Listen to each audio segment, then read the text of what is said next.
Oi pessoal, boa tarde, tudo bem? Ralph Peter com vocês novamente, programa Livros em Revista, que desta feita não vai mais ao ar ao vivo, agora nós estamos gravando. Acho que o pessoal não gostou muito do que eu falava ao vivo, então vamos gravar, porque assim esse cara a gente corta e tal, isso aqui. Bom, pessoal, eu espero continuar com vocês nesta estrada que eu desejo seja longa, bastante profícua. E quero, antes de passar para o nosso amigo Ednei Procópio, ilustre editor da editora Livros, eu quero agradecer toda a equipe da BCC Television, na presença aqui do André, um ilustre cinegrafista, do Márcio, um menino que está operacionalizando toda a técnica, o câmera, Betânia, que nos seus tratos administrativos faz com que o Bernardo Carvalho, que é o idealizador desta emissora, tenha um bom suporte. Aliás, ao Bernardo eu quero um agradecimento especial, não só por ele ter me convidado para participar da emissora, mas também por ser um sujeito valente e que está quase que abdicando da carreira de criminalista, de muito sucesso, por sinal, para se dedicar totalmente à mídia. Bernardo e toda a equipe, o meu muito obrigado, e eu desejo esse agradecimento em nome de todos os nossos espequinautas. Quero também agradecer novamente Maria Estela Guedes, que através do seu site www.v.com, sediado em Lisboa, nos insere no mundo lusófono, ou seja, todas as pessoas que falam e veem, leem portunhol, está lá nos vendo a partir de agora. Olha que legal. Pois é, para você ver, né? Pessoal, feito isto, eu quero introduzir para vocês o nosso amigo Ednei Procópio, que deu a honra de ser o primeiro, o first man. Olha. Isso é um risco, hein? É muito risco. O Ednei é uma pessoa bastante jovem, que apesar dessa sua juventude, ao longo dos seus 40, que serão completados agora em setembro, se não falha a memória. Isso, 6 de setembro. 6 de setembro, a gente não vamos cantar parabéns agora. Não, mas eu vou lançar o meu livro bem no meu aniversário, olha que beleza. Não, exatamente. Essa é a nossa honra, principalmente você nos dar a láurea de lançar o teu livro, que por sinal, sensacional. Tive a vontade, a glória de folhear. E é absolutamente inestimável que você venha aqui falar deste livro, que seguramente vai ser um sucesso. Ralph, sou eu quem agradece. Na verdade, assim, é o primeiro programa da nova temporada, não é isso? Exatamente. Então, na verdade, é o seu programa quem vai me dar sorte. Que seja mútuo, né? Mas eu agradeço o convite, muito obrigado. Bom, deixa eu falar para vocês quem é, porque ele é muito modesto, ele não vai falar dele mesmo, naturalmente. O Ednei, ele é palestrante, editor da editora Livros. Isso, Livros. Aproveita, qual é o telefone da editora Livros? A internet, né? Internet. Livrus.com.br. Livrus. Isso, livrus.com.br. Tem tudo lá. E o perfil da tua editora é compartilhamento, edição? Isso, a nossa editora tem aproximadamente 6 anos, a gente já vai entrar começou em 2009, então a gente vai entrar no ano 6º, né? E a gente publicou mais de 300 livros nesses 5 anos, e agora a gente está num momento bom, apesar de toda a crise político-institucional, etc., do país, a gente está conseguindo lançar uma obra por semana. Uma por semana? Uma por semana. E o pessoal que quer acompanhar, entra lá no livrus.com.br, mas assim, tem de tudo, né? Contos, livro de poesia, e você vende romances. Livros lá também?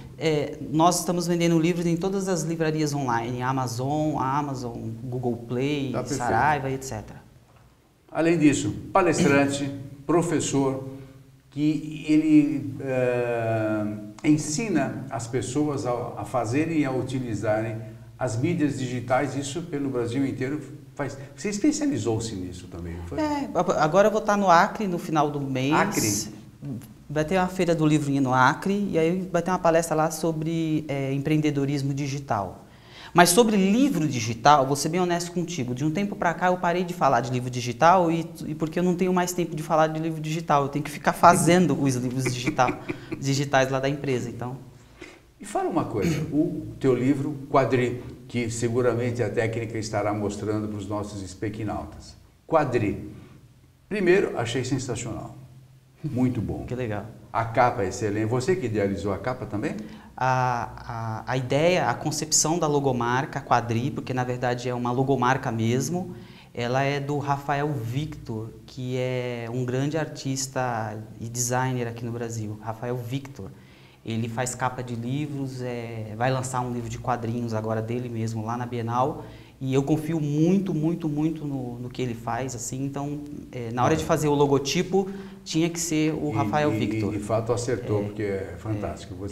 Bom, E a composição da capa, aí sim, foi feita pelo Júlio Portelada, porque é um trabalho de várias pessoas. Trabalhos distintos, né? E que ideia é essa do livro? Você já me contou, mas eu quero que você faça a gentileza de falar para os nossos espectadores, que eu achei sensacional. Pois é, na verdade assim, eu criei um jogo de tabuleiro, que eu não pretendo mexer agora, não vou lançar agora, não é a hora e etc. Você vai lançar um jogo em função do livro? Na verdade, você vê, né? Na verdade, eu criei um jogo de tabuleiro, tá em casa guardado, tem lá o mockup, tá tudo certo, está funcionando muito bem, obrigado. Mas em cima do jogo de tabuleiro, eu criei um enredo, uma trama, em cima do jogo. E, na verdade, o que eu estou lançando agora é o livro, é a trama que justificaria o jogo de tabuleiro. Então, na verdade, eu estou lançando o livro e não o jogo. O jogo, talvez... E afinal, vamos falar do livro em si. Sim. Você já me contou que tem de tudo, é uma miscelânea boa, de filosofia, tarará. Faz a gentileza de contar. Mas primeiro, como que você chegou à concepção da ideia? Da ideia do livro? Na verdade, o livro nasceu depois do jogo. Eu criei primeiro o jogo de tabuleiro. O que acontece é que o jogo eu já criei há 3, 4 anos e eu criei o jogo, sabe, nas horas vagas? Na verdade, é um hobby, né? Você tem que, quer dizer, você é um privilegiado, você tem horas vagas? Tenho. Tem. Felizmente eu tenho. Um livro por semana e ainda tem horas vagas, pô. Sim, fora os livros que eu já publiquei, porque você é um cara privilegiado. Não, mas eu já escrevi, eu escrevo muito, então eu já escrevi poesia, escrevi contos, escrevi letra de música, escrevi até orações. E orações. Orações qual vertente religiosa? É cristã. Vertente cristã. Certo. Só que é o tipo de material que eu nunca publiquei e não publico, porque o meu trabalho é de editor e não de escritor. Mesmo assim, eu já publiquei 4 livros. Publiquei um livro de poesias em 2000 pela extinta Editora, um livro chamado Os Versos de James, que não está na loja, que era uma homenagem a James Joyce. Na verdade, eu não consegui publicar esse livro, eu fiquei procurando editora, porque eu achava que era o melhor livro do mundo, né? Sabe como é escritor, né? Não consegui. Acaba o livro, meu filho o melhor livro do mundo. Meu filho é o mais bonito do mundo. É o melhor livro do mundo, supera Drummond, tipo assim. E aí, eu não consegui publicar o livro. E aí eu comecei a pesquisar formas alternativas de se publicar livro. E aí eu comecei a estudar os livros digitais. E aí eu entrei de cabeça e publiquei 3 livros sobre livros digitais. 2 deles você lançou para mim. O primeiro foi o livro na era digital, você deve se lembrar que foi em 2010, na Bienal. Você foi no programa em função disso, não foi? Exatamente, livro, né? É isso aí, em 2010. Ou seja, a gente aí... Você falou 6 anos só, mas eu conheço você há mais de 8. Pois é, não, sim, com certeza. Você estava na Rua Conselheiro Crispiniano? Não, em São Paulo? 24 de maio. 24 de maio, 24 de maio. ali. Que eu me lembro até num canto havia um violão que você ensinava. Não, o violão ainda está lá, mas o violão não tem tempo de tocar. Não toca mais. Quem me dera, né? E aí, depois eu lancei o livro A Revolução dos E-Books, que você também lançou no seu programa, e que, felizmente, foi indicado ao Prêmio Jabuti. E aí a gente congela o tempo aí, no Prêmio Jabuti.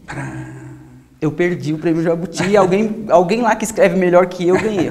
Só que isso ficou na minha cabeça, sabe, malditas ideias fixas? O Machado de Assis dizia isso, né? Malditas ideias fixas, ela fica na tua cabeça ali. Aí eu falei, acho que eu vou escrever um livro para ganhar o Jabuti. Onde já se viu isso, né? Não, pô, você pode ser amigo do Minalton Braff, por exemplo, nosso amigo. Ó, eu fui indicado, então eu quase cheguei lá. Aí eu cheguei em casa, eu comecei a ver os meus originais, eu falei, que dá pra ganhar um jabuti aqui, né? Sabe assim? Mas não tinha nada lá que dava pra ganhar um jabuti. Eu acho que tudo bem, a ideia fixa de ganhar um jabuti, tudo bem, eu acho que você merece até alçar outros voos, naturalmente.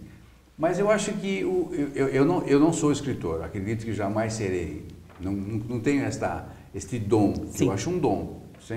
É um dom. É um dom, sim, efetivamente. É verdade. Então eu acho que o sujeito que escreve um livro, particularmente quando ele consegue finalizá-lo, que é difícil finalizar muito um difícil. livro, ele não tem a ideia de ganhar um prêmio, ele tem a ideia de que o livro dele tenha sucesso, mas acho que ganhar um prêmio, eu não sei se mas vale mas ganhar. no meu caso, no meu caso, assim, eu fiquei pensando, caramba, acho que os escritores, e foi bom eu ter escrito esse livro, porque aí eu me coloco no lugar dos escritores que a minha editora publica. Está falando publica. do livro ou do outro livro? É um outro livro, né? É o Quadri, né? O Quadri. O Quadri, esse exatamente, aqui. Esse daí.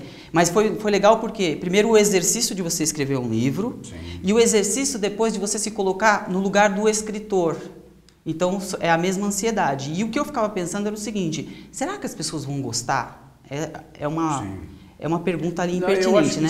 Será que as pessoas vão gostar? Será que as pessoas vão gostar? Aí todo mundo fala assim, não, mas pô, você escreve bem. Tá, e daí que você escreve bem? Se você não tiver uma boa história, né? Eu acho que sempre que eu escrevo alguma coisa, para a minha coluna no jornal, eu escrevo sempre me colocando no lugar do leitor. Isso, esse é o segredo. Como é que o cara vai reagir ao que eu escrevo? É isso daí.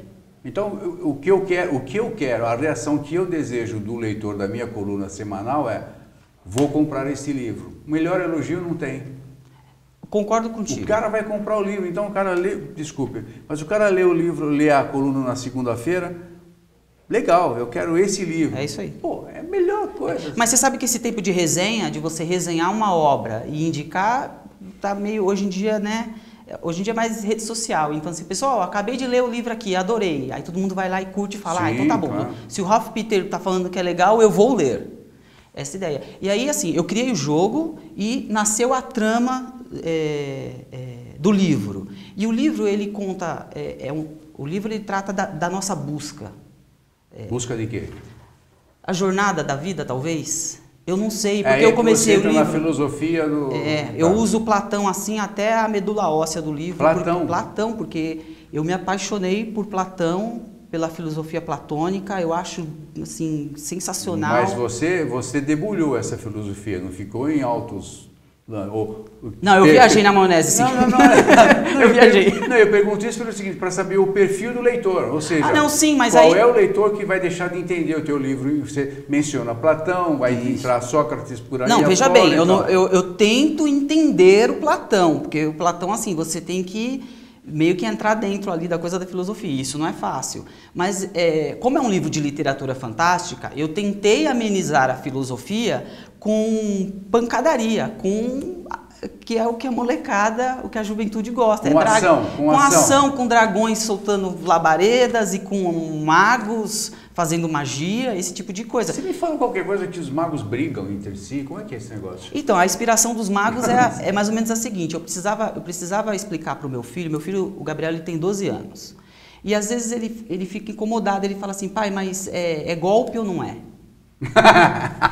E aí, como é que eu vou explicar isso para ele? Né? Sem ser tendencioso, entende? Sem ser um jornalista da revista Veja, por exemplo. Como é que eu faço isso? Como é que eu respondo essa pergunta para ele?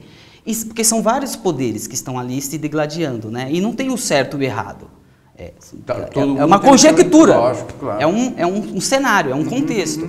E aí eu imaginei um conselho de magos, o rei, ele se ausenta do trono. Ele se ausenta do trono, ninguém... Mas ele abdica, não? Ele só se ausenta. Ele se ausenta do trono e do reino. E do reino, e aí fica um regente, ninguém sabe o que aconteceu com o rei. Ninguém sabe se o rei morreu, ninguém sabe. Então fica em suspenso. E aí você precisa do conselho de magos do rei para você poder ungir um novo rei ou tratar dessa questão de quem vai ser o sucessor. Ou que seja um tampão. Por enquanto tem o regente, tem o tampão, que no caso aqui, bom, você entendeu, né? Eu precisava explicar para ele, olha, nem sempre o rei é bom, mas nem sempre os magos do rei, que seria uma espécie de senado, né, ou do congresso, também é do bem. Então, assim, calma que ainda tem muita coisa para se explicar. E aí, o problema é que esses senados, esse conclave de magos se reúne, e aí eles começam a brigar entre eles. Porque um dos magos, ele acha que ele é filho bastardo do rei e que ele teria eventualmente o cargo de sucessor real. Aí a maga das terras ermas, que é uma das magas, acha que na verdade tem que ser uma linhagem feminina. E aí eles começam a brigar e o conselho também se dissolve. E tem magia nisso aí, não? É, porque aí eles começam a brigar entre eles, porque são magos e etc. Mas essa é a parte assim, que eu tento explicar para ele o seguinte, olha, né, como explicar para eles se é um golpe ou não?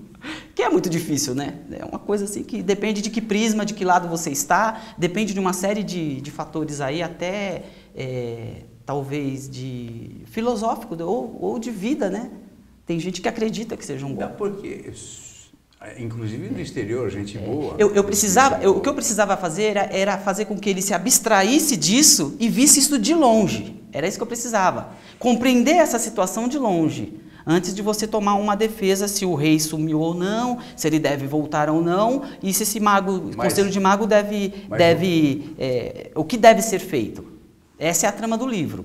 E, paralelamente, você tem um personagem principal, que é o escriba, e que, por alguma razão, a esposa dele, que é professora da escola de jogos, ela some também nessa trama. E ele está atrás do que aconteceu. Então, são várias buscas ali, várias buscas, várias. E, afinal, o jogo em si é só um jogo de palavras ou... É um jogo de tabuleiro com peças mesmo, porque o livro quadri, o tabuleiro mágico, o quadri é o tabuleiro mágico em si. Então, como ele na trama, ele é o objeto principal. Ele é como se fosse talvez uma coroa, ou um cetro, ou um manto do rei. Então, na verdade, o mago que tiver o poder sobre o quadri, o tabuleiro mágico, ele praticamente tem o poder sobre todo o reino. Sobre o reino. E esse reino é composto de que tipo de gente? Você tem... Já que você falar de um reino, tem que ter... A casta, a plebe, vai por aí, ou não? Tem. Eu imagino esse reino muito próximo de um reino medieval. Ele ainda não chegou na coisa da república, eles não têm a mínima ideia de como funciona uma república. E eu acho que se eles tivessem ideia do que é uma república, eles não teriam proclamado a república. Uma democracia, a gente não sabe a democracia é uma palavra linda, né? Uma palavra bonita, mas hoje em dia é assim, coisa. Partiu democracia, né? E até ouço algumas pessoas falando assim, não, mas tem que ser o parlamentarismo. Militar e parlamentarismo. No parlamentarismo, não é? Que seria uma fase aí próxima, talvez, não é isso? Não, é o que está pensando em se propor, porque a democracia... A república parlamentarista. Particularmente com esse pessoal que está aí, não tem condição, né? Você vê, todo dia alguém se agrega à Lava Jato, ou então é respingado pela Lava Jato. Então, mas se você olhar para trás, quando o Brasil era um reino, no quadri ele é um reino que se passa num mundo paralelo, ok? Não é aqui no nosso mundo, não é aqui no nosso planeta, é num entremundo. É uma história, é um lugar completamente... Mas em que época? Então, muito parecido com a nossa era medieval, muito parecido. Desculpa. Mas no caso do reinado deles, eles estão no que eles chamam de ano da fundação do reino, ou pós-era dos dragões. Que eles chamam. A ambiência em termos geográficos situa-se onde? Você tem como delimitar isso? Seria como... Se é Europa, se é América do Sul? Não, eu gostaria que fosse o antigo Médio Oriente, que hoje se chama de Oriente Médio. Porque, na verdade, quem trouxe os antigos jogos de tabuleiro para o Ocidente foram os árabes. Porque os jogos de tabuleiro nasceram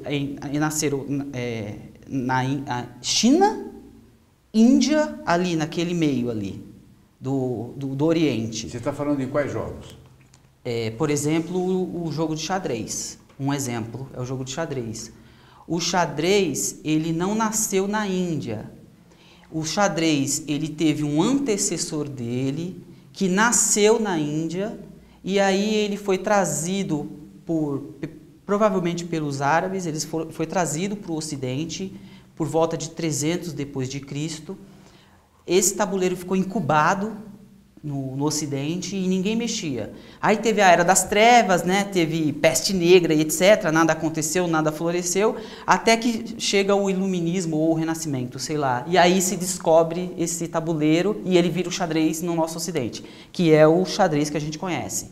O xadrez que a gente conhece, ele tem por volta de, no máximo, 1000 anos, talvez, 1200 anos, não passa disso, o nosso xadrez. Uma coisa, eu gostava, você falou um negócio que quando nós conversamos a respeito do livro, você acionou uma alavanca curiosa, porque eu sempre me pergunto a origem das coisas. Eu sempre gosto, isso mesmo, qual é a origem das coisas? Gosto de saber a origem das coisas, né?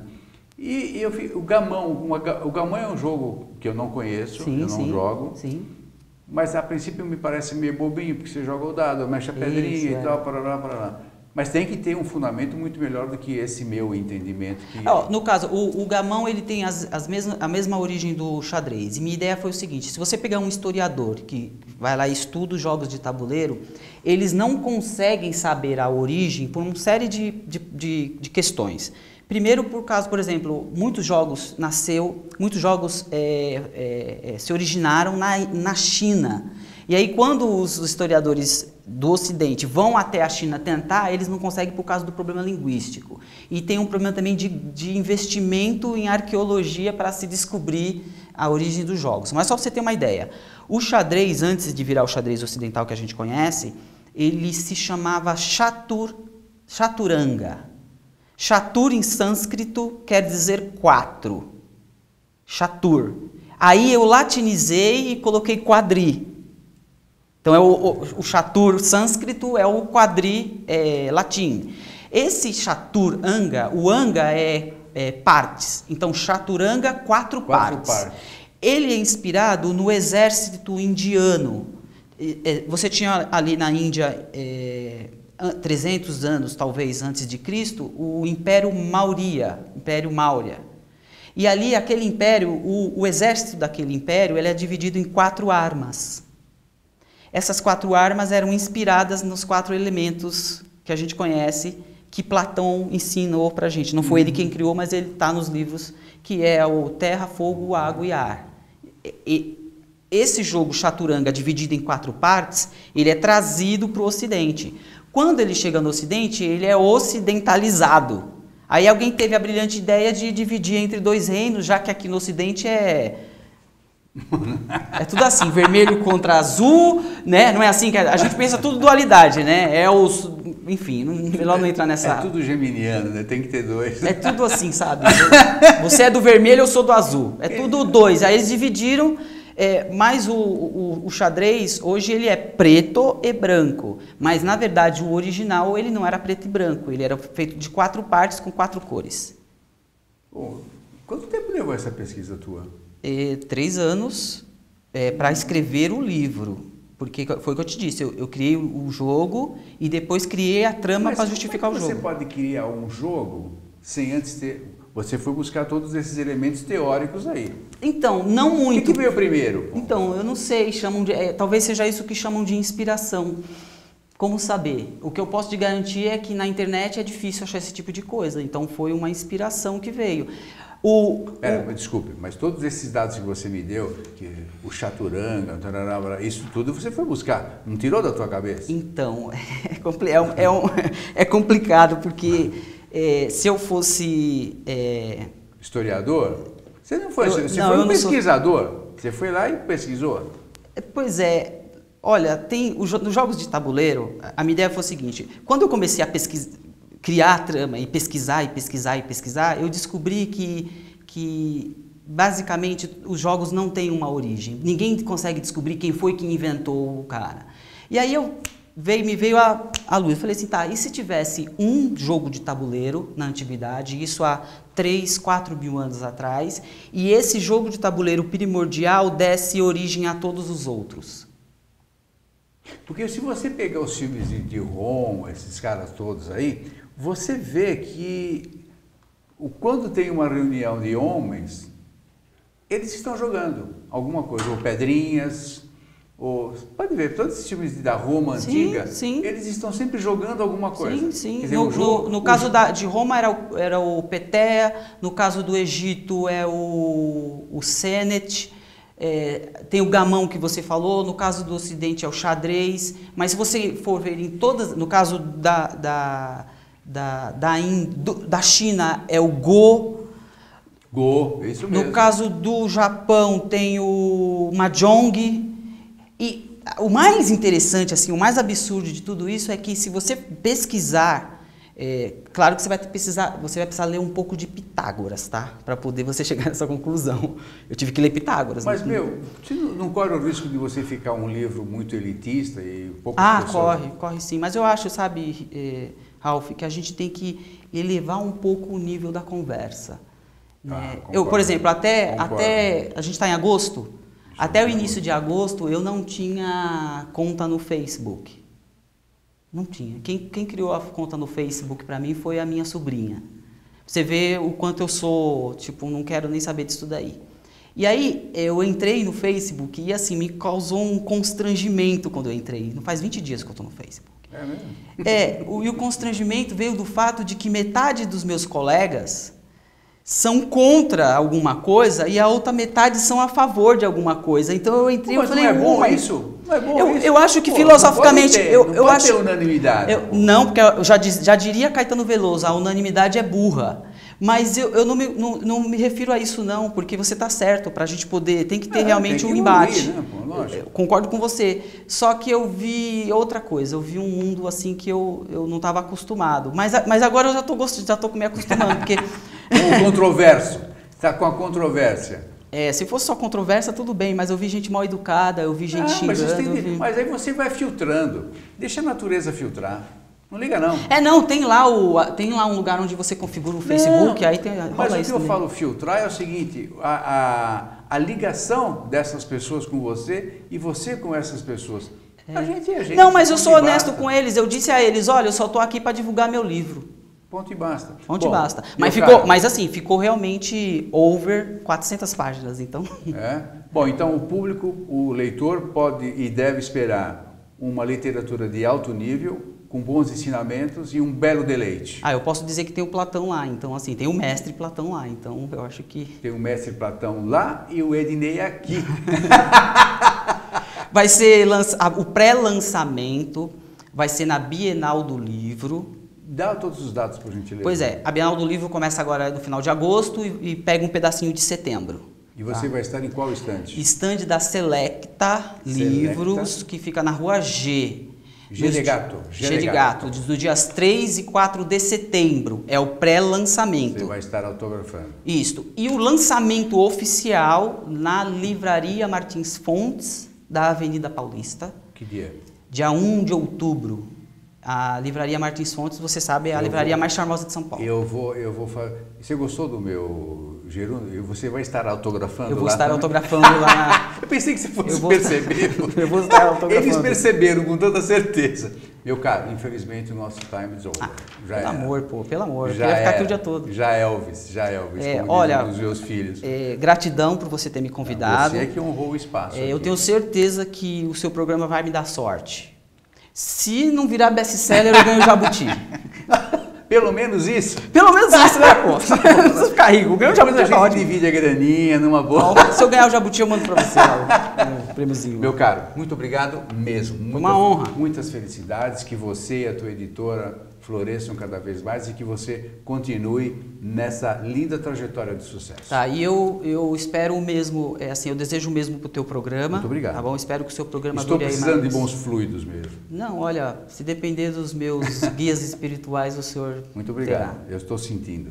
Meu caro, felicidades. Pessoal, até o próximo programa. Nós estaremos bem em breve no YouTube, tem um canal que eu ainda nem sei os dados dele todos, mas acho que é www.youtube, Livros em Revista, ou BCC Television, BCC, Bernardo Campos de Carvalho Television, está aí embaixo, provavelmente você vai ler. Pessoal, muito obrigado pela permissão de eu entrar no teu microcomputador, onde quer que seja, e até o próximo. Muitas felicidades. Até logo. Tchau, tchau.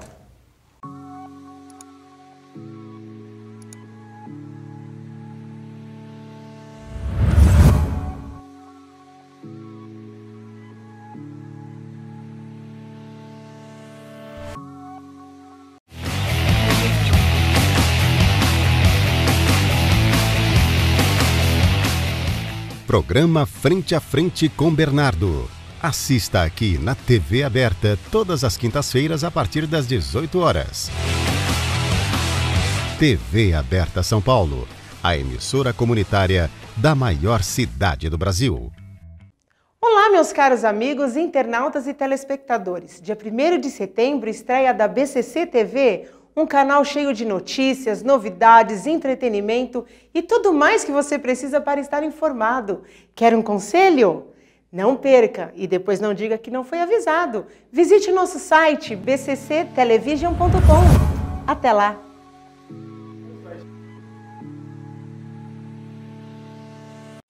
Olá, eu estou aqui para lhe apresentar Drogas, o Início do Fim, de autoria do Dr. Bernardo Campos Carvalho, advogado criminalista com mais de 35 anos de experiência na área. Sabemos que a informação é a maior prevenção. Esta obra é uma ferramenta muito importante no combate às drogas, rica em conhecimento, informação e com depoimentos de ex-usuários que já sentiram na pele o sofrimento do vício. O livro tem por objetivo mostrar que há sempre uma saída. Basta querer e jamais perder a esperança. Adquira já Drogas, o Início do Fim, nas melhores livrarias. Invista em sua vida e na vida de alguém que você ama e que precisa de ajuda. Você só tem a ganhar. Vamos combater este mal. Juntos podemos salvar vidas, salvar famílias. Pense nisso.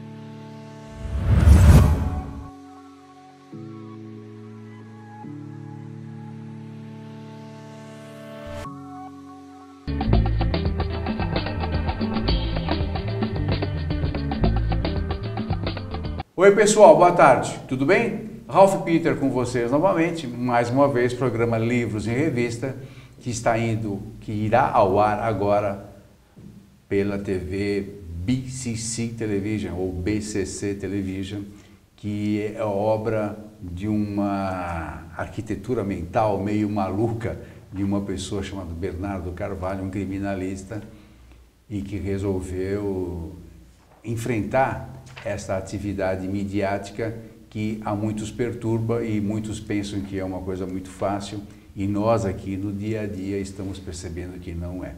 Quero agradecer toda a equipe da BCC, na pessoa do Márcio, que nos pilota tecnicamente, a Betânia, que tem os seus tratos administrativos, o André, um cinegrafista fantástico de longa data, e também a Maria Estela Guedes, que a partir do seu site www, sediado em Portugal, nos abre as portas lusófonas para que toda a Europa, Estados Unidos e outros países de língua espanhola possam ter o prazer e a honra que nós estamos tendo aqui no estúdio, neste momento, de receber o senhor Dr. Menalton Braff, o nosso mestre da literatura, laureado, jabuti, professor, chato para burro, vocês vão ver, ele quer ensinar todo mundo a falar direitinho e é por isso que a gente glorifica este homem, que é uma pessoa sensacional, ímpar. Mestre Menalton, muito obrigado por ter vindo diretamente das plagas araraquarenses. Eu é que agradeço o convite, e muito me honra. Foi um convite, quase intimação, né? Meu caro, nós vamos falar sobre o livro Peso da Gravata, que a nossa técnica inserirá adequadamente no decorrer do tempo. Mas a tua trajetória é bastante profícua, sim, bastante longa. Quantas obras você já tem no costado? Publicado, esse é o 23º. 23º. Você ganhou Jabuti com qual obra? A Sombra do Cipreste. A capa desse livro é fantástica. Van Gogh. O que tem é Van Gogh. É. Olha, e quando eu vi essa capa, falei, nossa, bom, o conteúdo é sensacional, obviamente. Mas a capa é fantástica. Agora, o que eu gosto da tua literatura, e isso eu falo para alguns amigos que eu indico você, é a maneira fluida como você escreve e sempre, sempre, sempre você está voltado a ensinar o idioma pátrio. E que você é realmente um grande mestre. E eu te agradeço por isso. Que nós já brigamos muito por causa disso e vamos continuar a brigar, né? Tomara. E é uma briga boa, uma briga muito boa. Mestre, Peso da Gravata é um dos contos inseridos no livro que foi editado pela editora Primavera. Sim. Por gentileza, abre o jogo. O peso da gravata, é claro que a gravata aí tem um sentido completamente metafórico, né? Mas a ideia me surgiu depois de ler um livro do Freud, O Mal-Estar da Civilização, em que ele comenta que, na medida em que o homem vai acumulando, vai desenvolvendo a civilização, ele vai também criando impedimentos.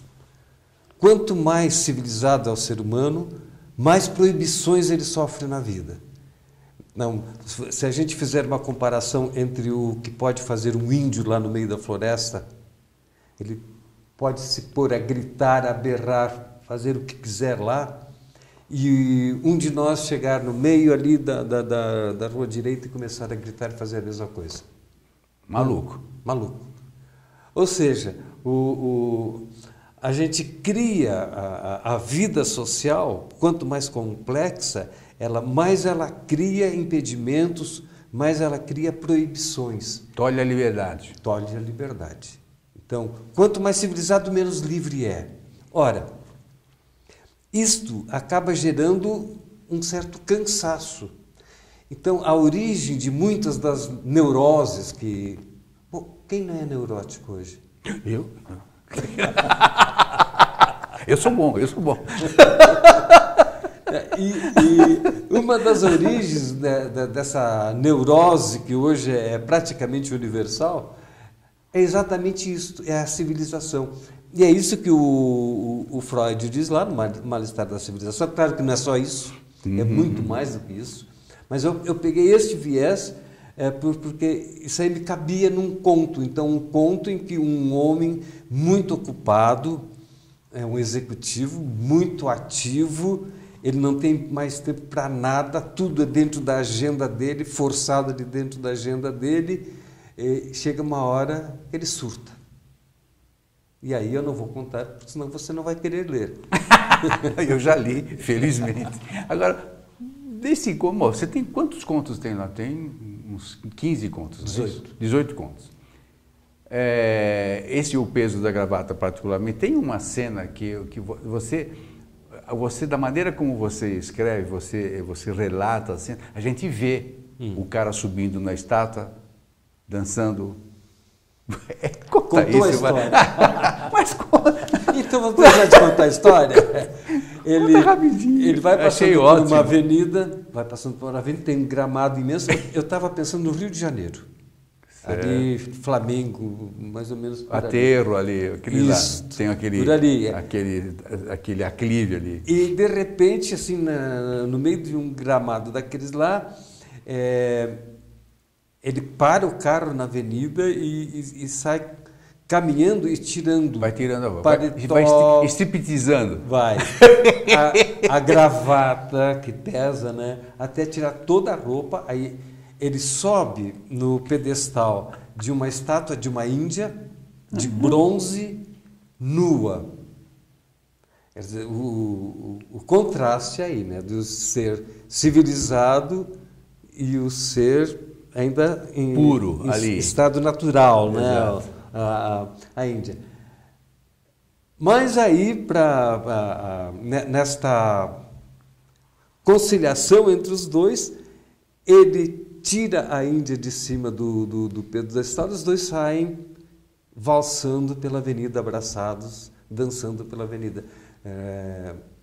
Aquela avenida que foram, não lembro o nome da avenida. A busca do homem de um estado assim, de uma situação de conforto que ele não tem no dia a dia. O homem civilizado. Quando você fala a civilização significa amontoamento de gente? Não. Não. Não. A civilização como um todo. É evolução, ou o teu livro não quer dizer evolução? Não.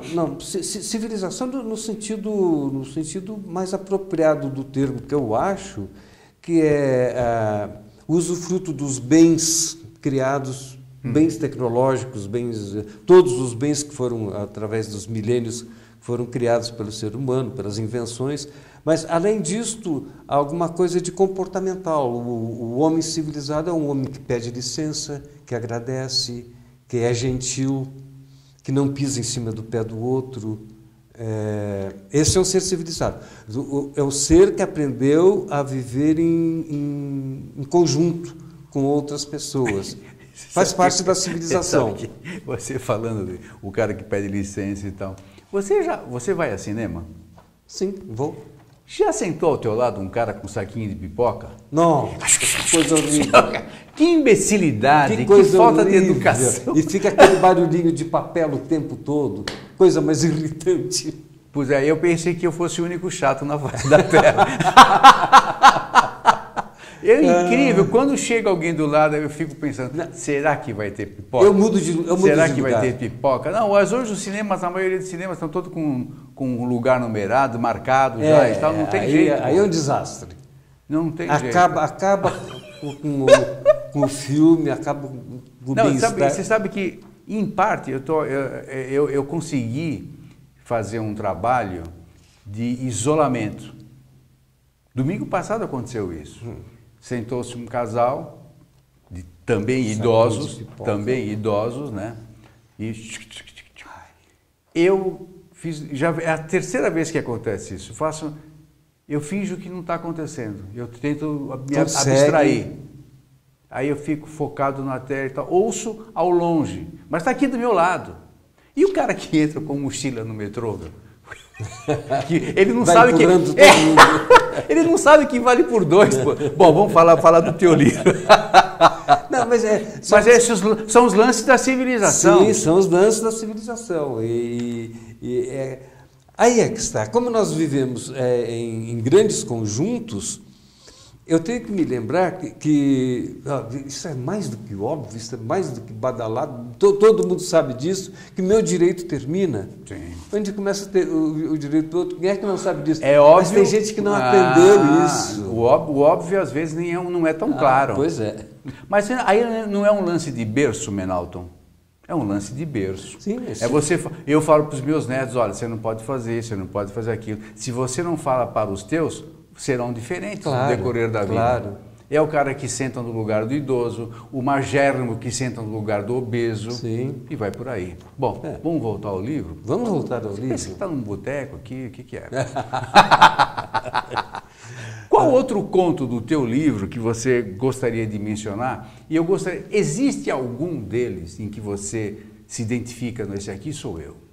Tipo assim, foi feito para mim, tem metade de mim, metade da minha esposa, é isso, aquilo. Tem alguma... Não. Não tem nenhuma ilação? Não. Vai tirar. Como é o teu processo de criação? Olha, este livro, meu último livro de contos, anterior a este, né? Último não, recente, pô. Não. É paciência, que último? Tinha sido até então o último, foi publicado em 2006.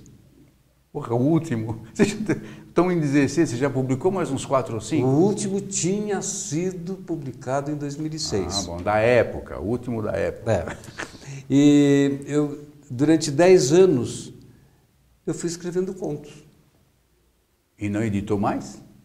Não. Editou. Só vim editar em 2016, 10 anos depois. Tá brincando? Não, conto. Não, que ano que você ganhou o Jabuti, pô? Pois é, o Jabuti foi no ano de 2000. Ah, tá, então tá certo. Mas espera aí, de 2006 até 2016, eu publiquei pelo menos uns 10 livros, mas nenhum livro de contos. Ah, só romance. Romance, literatura infanto-juvenil. Bom, mas de qualquer maneira, perdão, desculpa, eu interrompi. Pois é, então nesses 10 anos eu vim escrevendo contos. De vez em quando escrevia um. Mas, então, justamente, eu conheço pessoas que sentam, que são assim, absolutamente sistemáticas. Eu vou sentar às 9 horas, vou escrever até ao meio-dia, depois eu vou caminhar, eu volto às 3, vou escrever até às 18 e assim o dia inteiro. Conheço algumas pessoas que fazem isso. É um processo dele interno e ele age assim e está acabado. E escreve diversas literaturas, infantil, juvenil e tal. E o teu processo, como que é? Você tem algum processo rígido quanto esse, assim? Não, rígido não, mas tenho um processo, digamos, disciplinado. Todas as manhãs, aí por volta das 9 horas da manhã, eu estou entrando num texto meu. Atualmente, por exemplo, estou escrevendo um romance. Então, toda manhã, das 9 ao meio-dia, mais ou menos, eu fico escrevendo, ou tentando escrever. Às vezes a gente senta e... Sim, eu fico olhando e não sai nada. Não sai nada. Sim. Mas é que eu sou lento na produção, eu não tenho pressa. Quer dizer, você tá o que falta para mim, talento. Que horror. Eu tô que horror. Que bobagem. Aí a hora de almoço, né? Tem que interromper. Na volta, às vezes eu ainda registro alguma ideia, alguma coisa assim que eu tive. Às vezes, se é livre, eu posso fazer ou não. Porque à tarde, geralmente, eu dedico à leitura. A você lê. Mas me fala uma coisa, você é um escritor que lê, isso é muito bom. Eu gosto mais de ler do que de escrever. Mas vem cá, quando você diz que senta para escrever, já aconteceu de você estar pegando no sono e, opa, peraí, e aquilo lá e tal, e liga alguma coisa com outra, vai, você sai da cama, escreve, faz isso? Você olhou para lá, você foi pedir permissão para contar? Não. Eu fui pedir o testemunho de quem assiste a isso. Pessoal, aqui nós estamos com a esposa do Menal. Como é que chama a tua esposa? Roseli. Dona Roseli aqui ao lado, então ela está literalmente administrando a fala deste mestre, porque ele foi olhar para ver se pedia permissão. Muito obrigado. Porque é uma coisa assim, às vezes a gente tem aquela ideia ali, na hora de dormir, às vezes depois de ter dormido um pouco, acorda com a ideia, pensa, nossa, essa ideia é sensacional. Se amanhã de manhã eu vou anotar. Já era. Nunca mais. Já era isso. Já passei por isso um monte de vezes. Nunca mais. Então, agora que eu já sei disso, então eu tenho a ideia, eu levanto e vou registrar a ideia. Dizem que é isso que mata o cara, porque dá um estresse miserável. Mas eu acho que dá muito mais estresse você ter sabido que perdeu a ideia, que aquilo passou. Nossa, dá uma angústia. Esfumaçou. Estraga um dia todo. Olha, eu às vezes quando acabo de escrever a coluna lá do Jornal Empresa de Negócios, eu deito e vem um outro modo de escrever aquilo, eu tenho que levantar e escrever. Deixa eu te contar um segredo. Teve uma época que as ideias não fluíam muito bem. E talvez o texto não fosse um texto assim muito fácil de produzir. Então, chegava num ponto, eu chamo isso de nó. Eu encontrava um nó e parava. E agora, eu preciso me transportar daqui para lá. Mas eu não sei como fazer isso. E penso, e não consigo. Não vem uma ideia que me ajude a passar daqui para lá. Aí eu finjo que vou dormir. Você sai do campo de batalha. Sim, é lógico. Vou e deito. Mas não dá 2 minutos, a solução aparece. Porque você relaxou, pô. Claro. É lógico, está relaxado e tal. Mas eu tenho que me enganar. Agora eu vou dormir. Não durmo. Hoje não tem um selfie? Pois é. Então você selfie-engana-se. Sim. E escuta, no Bienal você vai participar de alguma rodada aí? Vou, no dia 1º de setembro, eu vou estar no stand da Primavera. Da Primavera, perfeito. Dia todo? Não, vai ser às 17 horas. Que dia que é? Você falou da semana? Não peguei. Dia da semana? É dia 1º de setembro? 1º de setembro. Pô, não faço ideia. Alguém ajuda aí? 1º de setembro... Bum. Já vem vindo a solução. A dona Betânia vai achar a solução. Betânia, ela vai chamar a mainha. Quinta-feira, A Betânia nos falou que é quinta-feira. Quinta-feira, 1º de setembro, às 17 horas. Lá no estande da Primavera. Lá no estande da Primavera. Um bate-papo a respeito de uma técnica narrativa que tem sua origem em grandes transformações da sociedade humana e tal, que tiveram como resultado a criação do fluxo de consciência. Então, o título do meu bate-papo lá com o público vai ser o fluxo de consciência na literatura. E como é que o público tem que se inscrever? Entra no site da Primavera, alguma coisa? Não sei. Vai lá? Não sei. Quem está organizando é a Lourdes. Bom, então eu vou dar o site da Primavera, é www.primavera editorial, acho que é, né? Pelo menos o nome. Primavera ou Editora Primavera. Não, é Primavera Editorial. Primavera Editorial, não, porque às vezes no site é outro nome e tal. Então deve ser, bom, Editora Primavera ou primaveraeditorial.com.br. Eu acredito que lá haverá as informações a respeito do mestre Menalton. Me fala uma coisa, tem algum outro livrão aí no forno aparecendo? Tem. Sempre tem, né? Você não para de escrever, né? Não paro. Eu me lembro que uma vez nós falamos, falou, mas eu tenho um monte, é só escolher. Eu gosto de fazer que isso. legal isso, né? Eu gosto de fazer. Eu termino um, já... Você acha que o fato de você se dedicar à leitura, agora vai aqui um conselho que você eventualmente vai dar, o ler abre a cabeça assim em termos de insight, você leu um livro ou um conto tal, leu. Você vai dormir ou finge que vai dormir. Aquilo que você armazenou gera algum insight imediatamente ou demora? Sem sombra de dúvida, gera. Quer dizer, a leitura pode ser um excelente caminho para o autor. É um ótimo caminho. Quando me pergunto assim, quais são as motivações, de onde é que surgem as ideias, como é que acontece isso, uma das coisas que eu sempre cito, os próprios livros produzem outros livros. É uma evolução. Alguma ideia daquele livro, alguma personagem que você vê, puxa, mas essa personagem tinha um potencial tão grande e que não foi explorado. Pronto, isso já começa a botar minhoca na cabeça e de repente vira um livro. Fantástico. Isso já me aconteceu e não é uma vez só. E algum conto que você, quando terminou, você teve a ideia, a impressão de que isso aqui não vai para frente? Você acabou, meu Deus, por que eu fiz isso? Já te aconteceu isso? Para mim já, por isso que eu estou te perguntando. Já me aconteceu de ter ficado um ano inteiro escrevendo um romance, aí no fim do ano eu dei para aquela senhora que está sentada lá atrás. Administradora. Sim. E ela terminou de ler e disse, não gostei. Eu joguei fora. Jogou fora? Fazer o quê? Vai confiar no taco assim no inferno.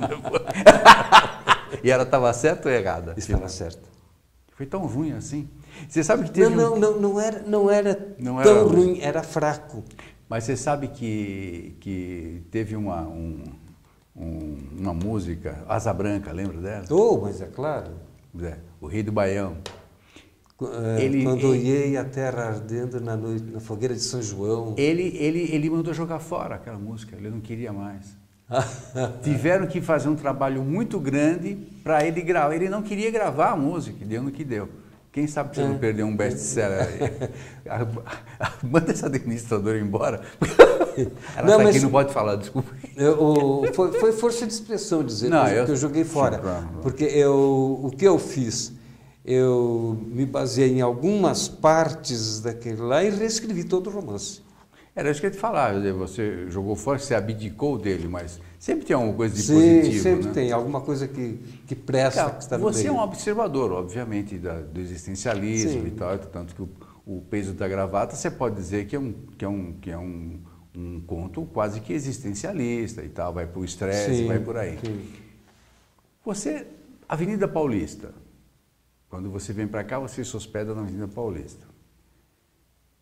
Não é um prato cheio aquilo de personagens. O universo está ali. Domingo à tarde eu fico pensando, nossa, como eu gostaria, estou falando francamente, eu vou te falar francamente, como eu gostaria de ter competência para escrever, porque aqui tem de tudo, é um universo inteiro. É uma miscigenação, uma diversidade fora do comum, gente alegre, você está tudo o astral lá para cima. De repente você vê passar assim o grande industrial que está passando ali na Paulista. De skate, pô. De skate. Eu já vi essa de skate. E ali ao lado dele um mendigo. Ou uma senhora com cadeira de rodas e tal, cantando tudo, e tal. Tudo. Tem de tudo. E o que existe Você não aproveitou isso ainda, velho? E o que existe o problema é a distância, né? Precisaria conviver mais com a Paulista. Mas o que existe de arte na Paulista? E agora tem uns africanos que estão expondo os seus trabalhos em termos de tecido. Um colorido fantástico. Nossa! Dá vontade de você pôr. É que não é do nosso costume. Então, uma vez eu comprei uma bata dessas aí, não consegui usar. Porque é muito diferente. Dá a impressão que você quer aparecer e tal, que não é o caso. Mas é lindo. Então, eu comprei e deixei lá aqueles panos, aquele colorido maravilhoso e tal. É muito legal. E olha, então eu fico imaginando uma pessoa com competência que você tem, com a finesse, com o requinte e o uso literário, do vocabulário e tal, é um prato cheio. Pô, você é meu convidado, vem aqui um domingo. Mas, Ralf, a gente anda junto aí. Muitos dos meus contos, eles têm inspiração na Avenida Paulista. O que acontece é que eu nunca localizo. Pode ver, eu nunca digo onde aconteceu, nem localizo, e nem marco. E nem para ficar atemporal, naturalmente. Sim, Você tem um conto que... Nós estávamos conversando agora em off aqui, o Jardim Europa, como que é? Jardim Europa. Jardim Europa, que é uma ilustração do caos. Sim, que se vive hoje no mundo. Que a gente vive, né? É claro que isto é colocado em um micro-universo. Condomínio, né? Um condomínio. Um condomínio que vai representar o que está acontecendo na Europa. Essa invasão inelutável, na minha opinião, essa invasão inelutável da Europa. Porque, sabe como me veio essa ideia? De ver aqueles documentários de animais descendo assim aos milhares descendo na África em busca da comida.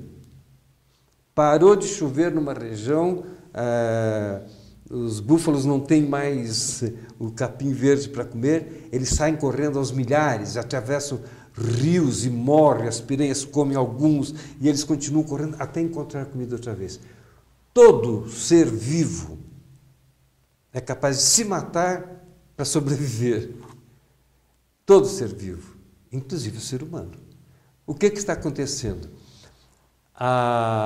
A Europa buscou a comida nessas regiões mais frágeis até hoje e agora as pessoas estão morrendo de fome. Então agora elas vão atrás da Europa em busca daquilo que perderam. Para sobreviver.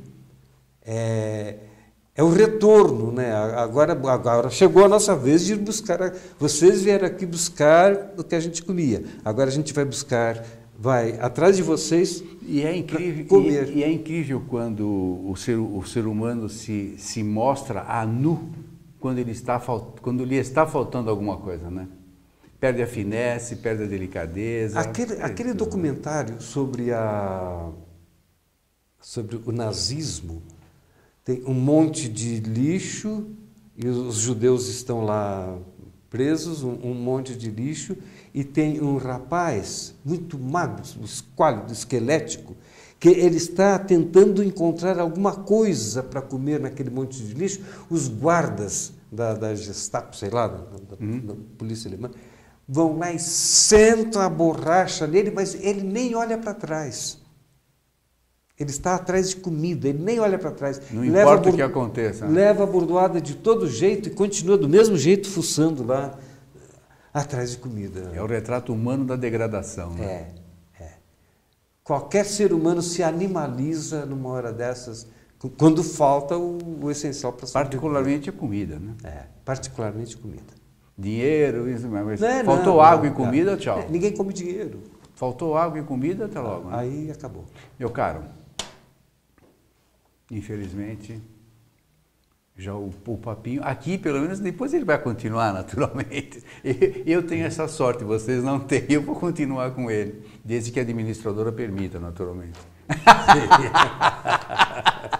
Mestre, muito obrigado pela tua atenção. Deixa eu te cumprimentar aqui. Eu que agradeço muito. Felicidades para você. Então, dia 1º de setembro, no stand da Primavera Editorial, na Bienal do Livro aqui em São Paulo, vocês poderão se deparar com este ícone da literatura nacional, Menalton Braff, que está falando conosco hoje sobre o peso da gravata, o seu recente best-seller. Pessoal, muito obrigado pela vossa atenção e até a próxima quarta-feira, se as forças benéficas permitirem e que estejamos todos juntos novamente. Felicidades. Tchau, tchau.